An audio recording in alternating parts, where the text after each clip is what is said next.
Komisi Pemberantasan Korupsi (KPK) menggeledah kantor pusat Direktorat Jenderal Pajak Kementerian Keuangan di Jalan Gatot Subroto, Jakarta, Selasa, 13 Januari 2026, sebagai bagian dari pengembangan penyidikan kasus dugaan suap pemeriksaan pajak di Kantor Pelayanan Pajak (KPP) Madya Jakarta Utara. Penggeledahan dilakukan setelah lembaga anti rasuah itu menetapkan 5 orang sebagai tersangka.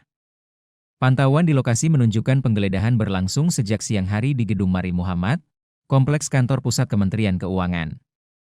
Menjelang petang, tepat pukul 16.50 WIB, sejumlah penyidik KPK terlihat keluar dari gedung dengan membawa beberapa koper yang diduga berisi dokumen dan barang bukti hasil penggeledahan. Juru bicara KPK Budi Prasetyo menjelaskan, penggeledahan dilakukan di 2 direktorat strategis di lingkungan Ditjen Pajak, yakni Direktorat Peraturan Perpajakan serta Direktorat Ekstensifikasi dan Penilaian. Menurut Budi, penyidik menyasar ruang kerja staf pada kedua direktorat tersebut untuk menelusuri alur kebijakan dan administrasi yang diduga berkaitan dengan praktik suap dalam pemeriksaan pajak. Penggeledahan dilakukan di ruang kerja staf Direktorat Peraturan Perpajakan serta ruang kerja staf Direktorat Ekstensifikasi dan Penilaian Kementerian Keuangan, kata Budi kepada wartawan, Selasa. Dari penggeledahan itu, tim penyidik menyita sejumlah dokumen dan barang bukti elektronik. Barang-barang tersebut diduga memiliki keterkaitan langsung dengan konstruksi perkara dugaan suap pemeriksaan pajak di lingkungan KPP Madya Jakarta Utara pada periode 2021-2026. KPK menilai dokumen dan data elektronik tersebut penting untuk memperkuat pembuktian, terutama dalam menelusuri mekanisme pemeriksaan pajak serta dugaan intervensi yang menguntungkan pihak tertentu.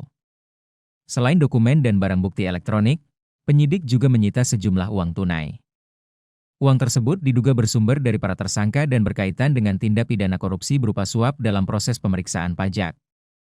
Namun, KPK belum merinci jumlah uang yang disita maupun peran masing-masing tersangka dalam perkara ini.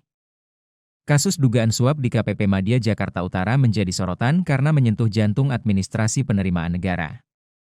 Pemeriksaan pajak yang seharusnya menjadi instrumen penegakan kepatuhan justru diduga disalahgunakan sebagai ajang transaksi antara aparat pajak dan wajib pajak. KPK menegaskan akan menelusuri perkara ini secara menyeluruh, termasuk kemungkinan adanya keterlibatan pihak lain di lingkungan Ditjen Pajak. KPK juga memastikan penyidikan masih terus berjalan. Penggeledahan di kantor pusat Ditjen Pajak dinilai sebagai langkah penting untuk mengungkap pola dan jejaring praktik suap yang diduga telah berlangsung selama beberapa tahun. Lembaga anti rasuah itu membuka peluang pengembangan perkara, baik melalui penetapan tersangka baru maupun pengusutan tindak pidana pencucian uang, apabila ditemukan indikasi kuat dari barang bukti yang telah disita. Jangan lupa subscribe ya!